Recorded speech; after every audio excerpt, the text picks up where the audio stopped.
So I need to give you a massive flashing red warning here. Get it all out.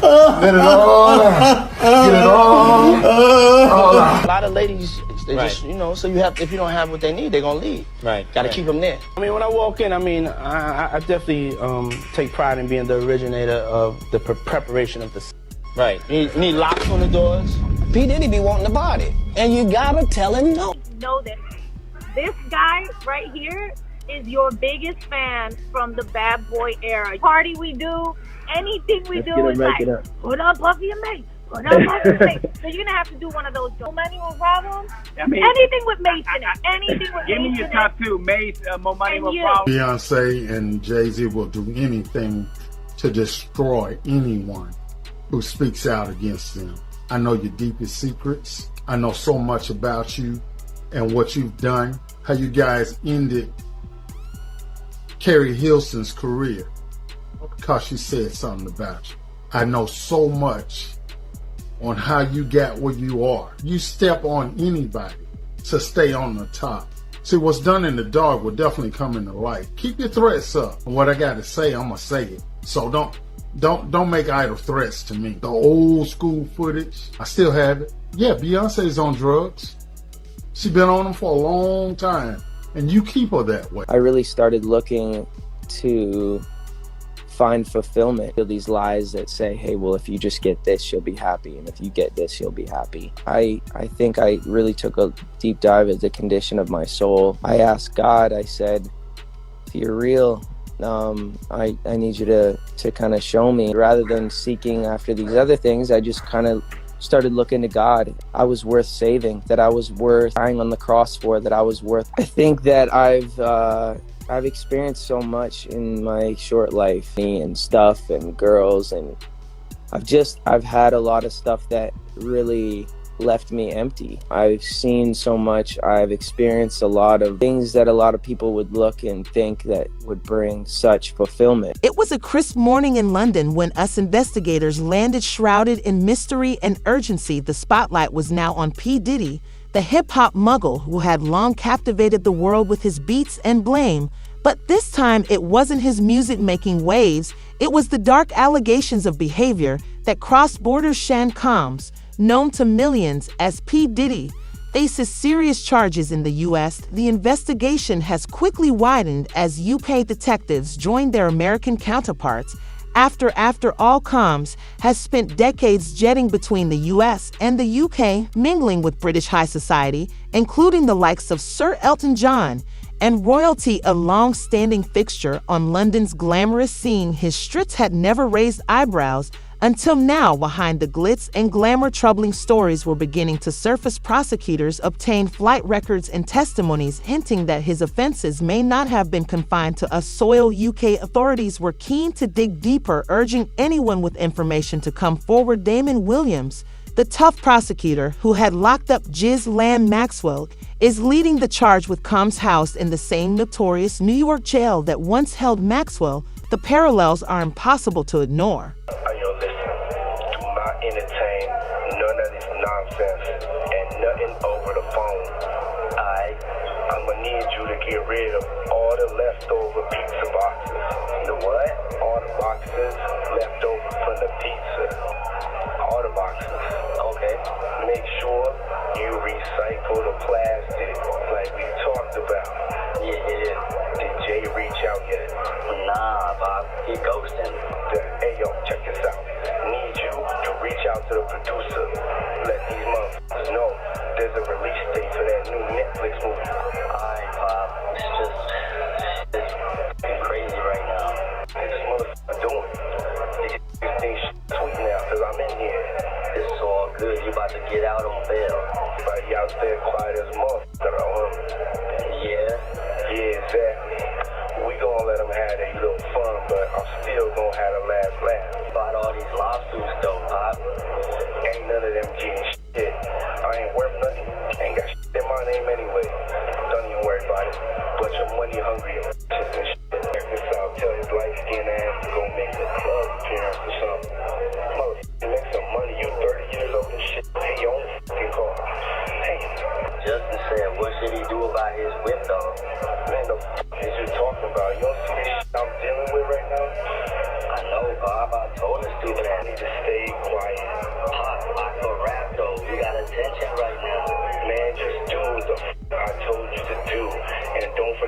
the list. Make sure that shit is fucking signed. Nobody's talking about the fact that old Kamala Harris has ties to the diddler in his Howard parties, where a lot of AKAs attended. Maybe they're all ordering pizza again. It's on you, nephew. Take your top card. When I die, I want my last words to be, I did it. Bruce Springsteen is campaigning tonight for Kamala Harris. Kind of the bro vote. They're probably on the Epstein client list or on the Diddy list. That's probably why they're out there probably trying to campaign. I think the biggest name so far to come out is Jennifer Lopez. Absent a change in circumstances, the new judge isn't going to rule on it. I don't know, they may need some more talent, because guess what happens when you're sitting in jail? You start to question things. Just because the lawyer didn't get him out of jail doesn't mean that he's not doing everything he can do. And you're not treated differently because you're P. Diddler Combs.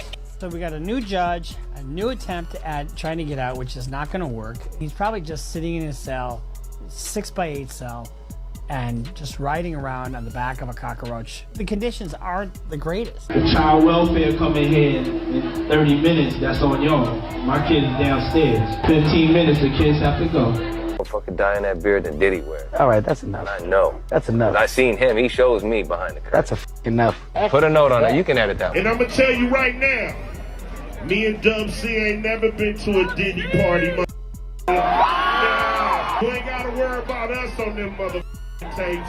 As the investigation unfolds, tales of P. Diddy's lavish yet questionable life choices have begun to unravel high-profile parties, encounters with celebrities, and even a relationship with singer Cassie painted a picture of excess manipulation. In A.B. Cassie herself had accused Diddy of years of mistreatment, adding fuel to the already burning fire of accusations. Now, as Combs sits in a jail cell, his once powerful empire is unraveling on the scenes with his faith hanging in the balance. The question remains, how far will the investigation stretch, and what further secrets will the spotlight reveal? People who say they attended his infamous parties and are not surprised by the allegations against him. This is Diddy. Like at a Diddy party, he's always gonna be turning up. Y'all not at Diddy's house, y'all not nowhere. I'm just wild on how he's just able to keep all that energy. Sometimes they provide breakfast in the morning and it's like you could chill. The lawsuit suggests that the Duke of Sussex was one of the guests at Combs' infamous parties. Now Prince Harry has been named in a $30 million lawsuit against the hip-hop mogul, who is facing charges of trafficking and sexual abuse, allegedly attended by workers and underage girls. In my opinion, I think that they're probably looking at RICO or racketeering charges. Each one of those charges carries with it a 25-year sentence. Digital evidence can be very, very tiny. And so when you're looking for flash drives, you are going to have to start looking in walls, taking apart furniture, cameras, those kinds of things, cameras that are recording, those kinds of things. Agents were concerned that Diddy or his associates were deleting evidence. That was my tip-off to why this evidence was probably digital in nature, which is exactly why, in my opinion, they searched the homes simultaneously at the exact same time. My guess is that they knew that there was a chance that evidence could be destroyed or was going to be destroyed. He's a monster. He's literally a monster. This man is gonna go down. This is incredibly disturbing footage. He hosted what he called freak-offs. Parties so brutal that the young men and women, from being drugged, they would be beaten, they would be raped, would sometimes vomit and pass out. They alleged that Diddy filmed it. I've kept this very quiet for 14 years. I mean, it's been a very long time, and it was so hard for me to watch. And I cried for days because I just couldn't believe that that man was physically abusing her like that. Certain that the amount of stuff that we've heard about is probably not the half of it. He's a monster. He's literally a monster. Friendly neighborhood, international rap mogul, superstar, designer extraordinaire, actor. You know, I do it all, baby. My homegirl Cassie right here. She's a human being. That's what we all love about her. I'm sure we'll love her one day. This bad boy, we ain't never gonna stop. There's no way that he was doing this alone. He was enabled. He had multiple EAs and PAs, and I have no idea who was his fixer. Like a Shakespearean tragedy. How this man is going to go down. And those are extremely difficult cases to defend yourself against. Very difficult. What's happening now, Cassie opened up the floodgates. So the damage he's done to so many different people, and hopefully these people can move forward from this. Hopefully. Do you know Sean Combs? Puff Daddy? Yeah. P. Diddy, whatever you call himself these days. Yeah, go ahead. Yeah, he's part of what's called the Boule. The Boule is a branch of the Illuminati. I had sex with Cassie and Sean. Basically, he would masturbate and tell me what to do with Cassie. Sean talks a lot on the phone and on the TV with speakers and stuff, and I was like a slave, okay? I had like 15 encounters, and I heard a lot of business, because what they would do is I called herpes, and I came back and I sued him for the herpes and won. And Christopher Leon's here was my attorney. They asked me to turn in that. Mark Eros and Ben Mercedes were his attorneys, okay? It's possible, I threw everything out, it's possible I can produce a copy. The hip-hop agenda is an agenda to move drugs all over the United States. You need to involve the DEA. Okay, all the dope on private jets, which don't get screened by the DEA inside the United States, okay? They move cocaine and they move liquid cocaine in their bottles too. It's not good. He drinks it all the time. Misha Moulton, a seasoned attorney, has issued a warning. If Did takes the stand, it could do more harm than good. While it may seem like a bold move, testifying in one's own defense can backfire, and Moulton is adamant that this could be the case for Diddy. In a conversation, she explains that being cross-examined by the prosecution is no easy task. They'll relentlessly search for inconsistencies and push him to admit things that could damage his defense. She has said testifying could be an emotionally taxing process, and if Did shows signs of frustration or becomes flustered, it might sway the jury against him. Moulton stressed that a trial of this magnitude is mentally grueling, and even a moment of weakness could drastically alter the outcome. Diddy, founder of Bad Boy Records, has already pleaded not guilty to the charges against him. He remains steadfast in his denial, but the pressure is mounting. 3 months ago, a woman approaches Diddy and says, hey, this is going to make you look like a monster. We're going to be releasing a tell-all book about this woman's experience with Diddy over all the years. You don't want that book to get out there, you can buy the exclusive rights to it for $30 million. Catch and kill this book. It's not just stuff that makes for good print. These are civil claims that we can bring and we can win millions of dollars. Woman comes back with a lawyer. We're going to file a civil lawsuit against you. Diddy's team says, okay, bring the lawsuit. So after those things happened, a line of people came with stories. They bring the lawsuit, and within like hours, it's settled for, surprise, surprise, $30 million. If she got 30 mil, what can I get off this guy? I was there, I saw this, I heard that. And that then led to a federal investigation. Ooh, that's my mama. Go mama. Oh. She's getting a drip with me. She's hydrating. What's up, Mom? Mom's a single. I ain't gonna hate on my moms. She's single. Yeah, my mom's single. Yeah. She don't stop. She could touch the floor with her palm. Hey, Mom, what's going on? You starting to cook, right? I said no. We're gonna have a big Thanksgiving meal because I like to cook a lot. Oh. Ribs, fried chicken, cornbread.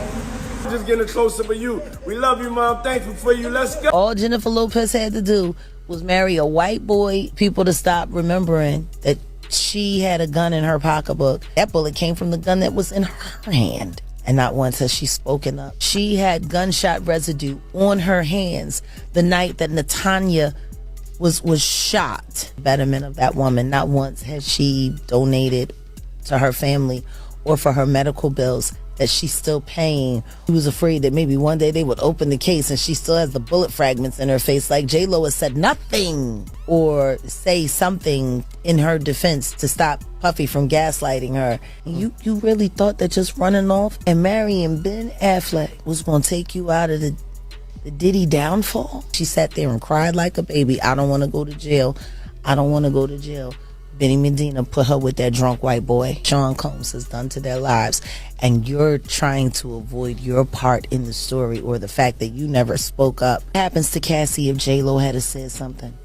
diddler back then. Because that situation happened in the late 90s. He didn't get with Cassie until 2009, 15 years after he was with Jennifer. Cassie would never have gone through what she's gone through about the that she suffered in a relationship with Sean Combs. Halo being a stand is Cassie not getting punted in a hallway.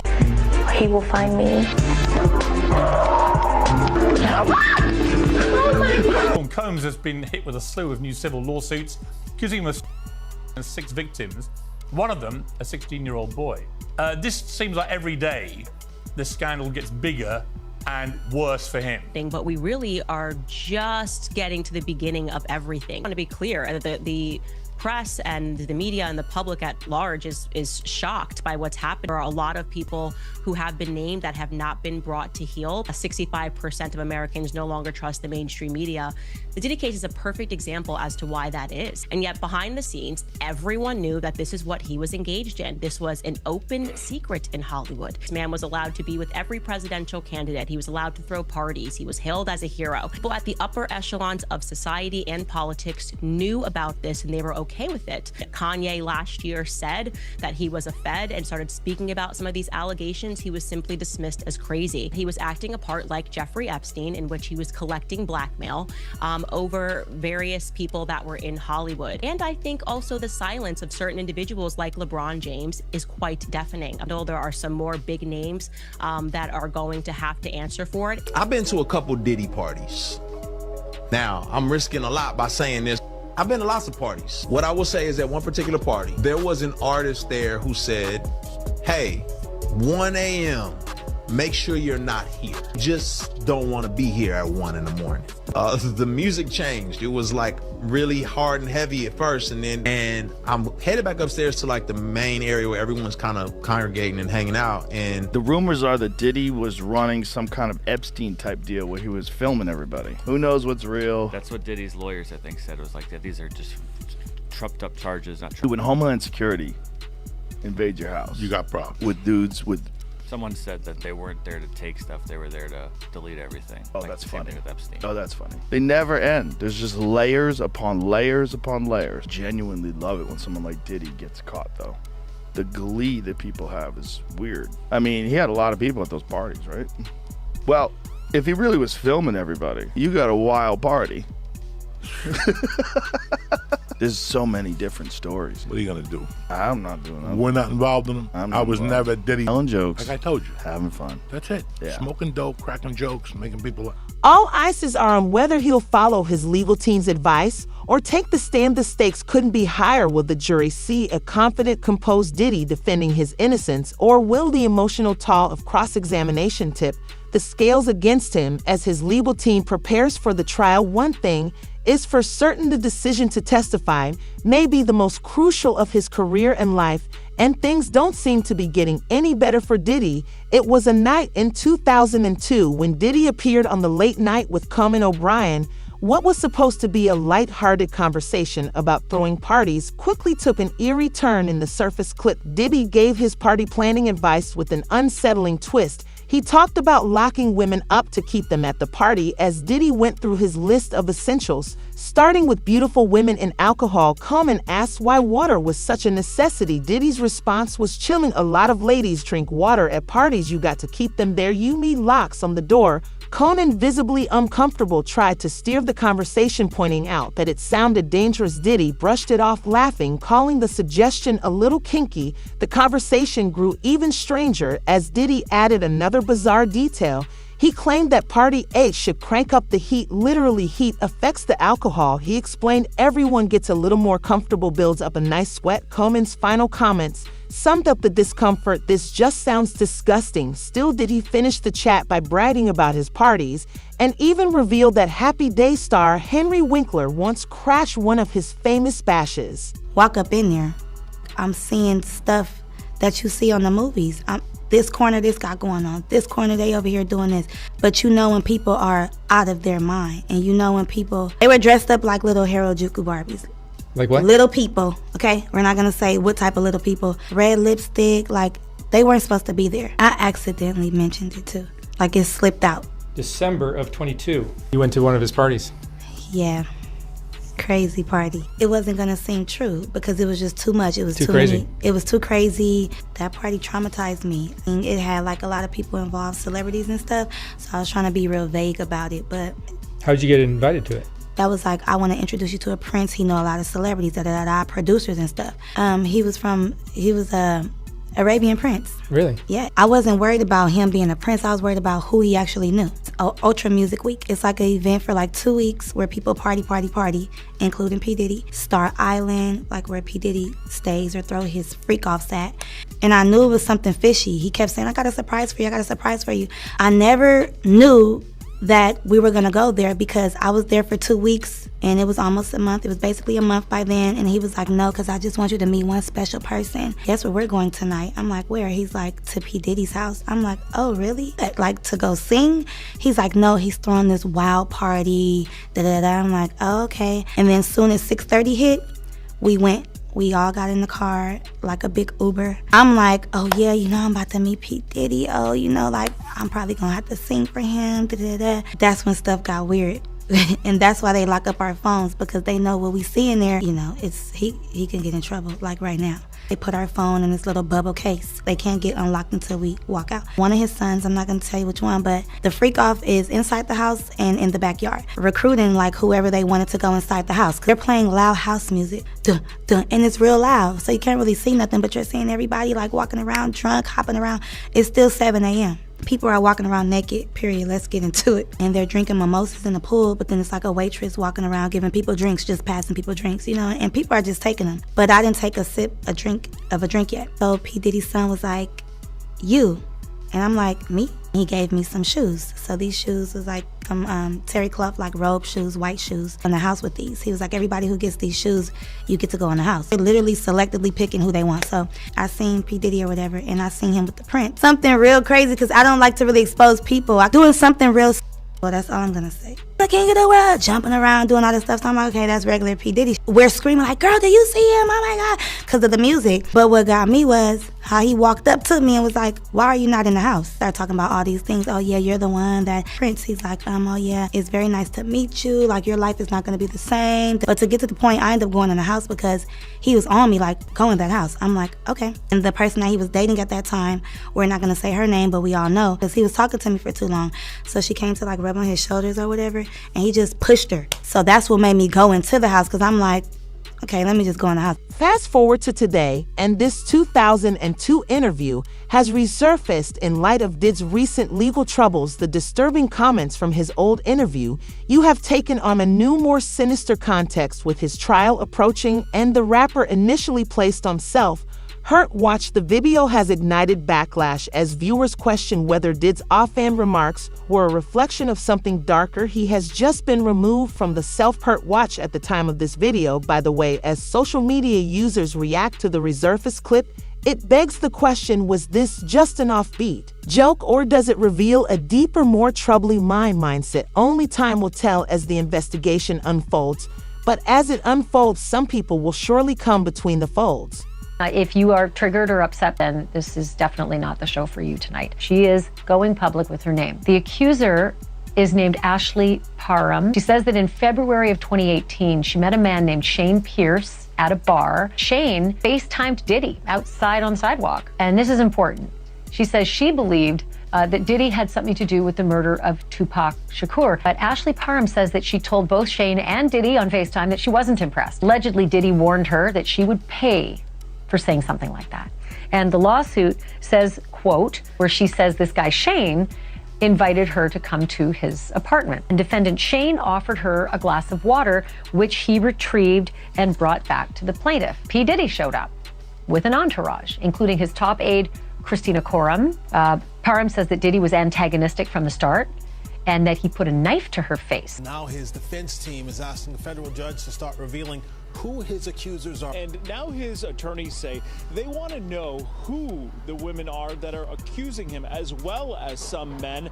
We have a lot of situations, especially in this arena, where we have accusers seemingly hiding behind a moniker. I have no reason to doubt her story. I have had her tell me this story multiple times. The only civil settlement that we know of has been made to Diddy's ex, Cassie Ventura, for an unknown amount of money. If anybody dares to attempt to contact, threaten, intimidate, hurt, that will be immediately reported. Again, he has been named in 6 lawsuits. 4 of those filed so far are male accusers. Men now, but in one case, a 16-year-old boy who says in 1998, when he was a teenager, found himself in an occasion to be alone with Diddy, he says, and he claims that Diddy basically, he went to a white party, he was invited, Diddy touched him and essentially called it a rite of passage to become a star in the music industry, ranging from 1998 to October of 2021. And one guy says, hey, 2008, I find myself that he was pistol whipped by somebody who was with Diddy, and then that he was assaulted and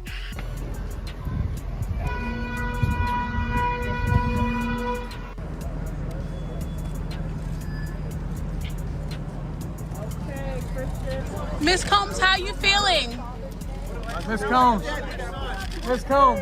Mr. Combs is threatening her with a knife and makes her take off her clothes out of a bag, out of a fanny pack to be specific. And then he takes what she believes is some type of liquid substance and he squirts it at her. And she actually didn't specify even baby oil. She just said he just started squirting it at her. Then she realized that it was some type of lubricant or oil. That's when, after she was covered in this oil, that's when the began with Mr. Combs. Devin Haney is no stranger to controversy, and his latest feud with YouTuber and influencer boxer Dean the Great has added more fuel to the fire. Haney, already in the spotlight for his lawsuit against Ryan Garcia, accusing him of battery and fraud after their April fight, now finds himself being trolled for his past association with Diddy. His recent drama has casted a long shadow over those previously linked to him.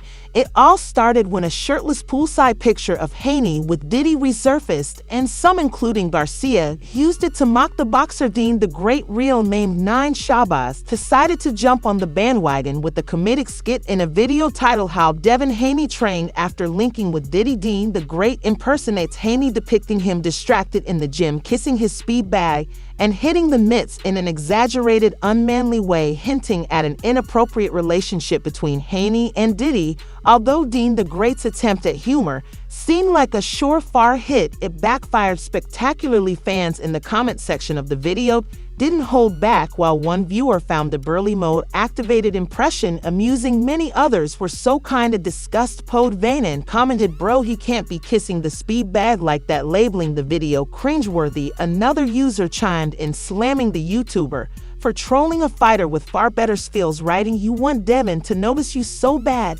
It's cringe." Stay on that YouTube boxing side. Despite Dean the Great's undefeated record in influencer boxing, fans were quick to remind him of his place. Some questioned his boxing pedigree, and one fan even suggested Haney should sue Dean for the video. Though Dean the Great may have thought he was cleverly capitalizing on the ongoing Haney-Diddy drama, the boxing community was less than impressed. Dean the Great might be riding high in the influencer boxing scene, but his recent dig at Haney has teared up quite the buzz. Instead of boosting his reputation, this trolling move has put him under the microscope, with fans and critics alike questioning his motives. Is this just a publicity stunt, or is Dean looking to get on Haney's skin? The real question remains, will Haney clap back with words, or is he saving his energy for a knockout? In the ring, the anticipation is building, and fans are left wondering which way this showdown will unfold. But however it does, one is for sure, Did won't be there to watch it. That's all for this video, folks. See you next time.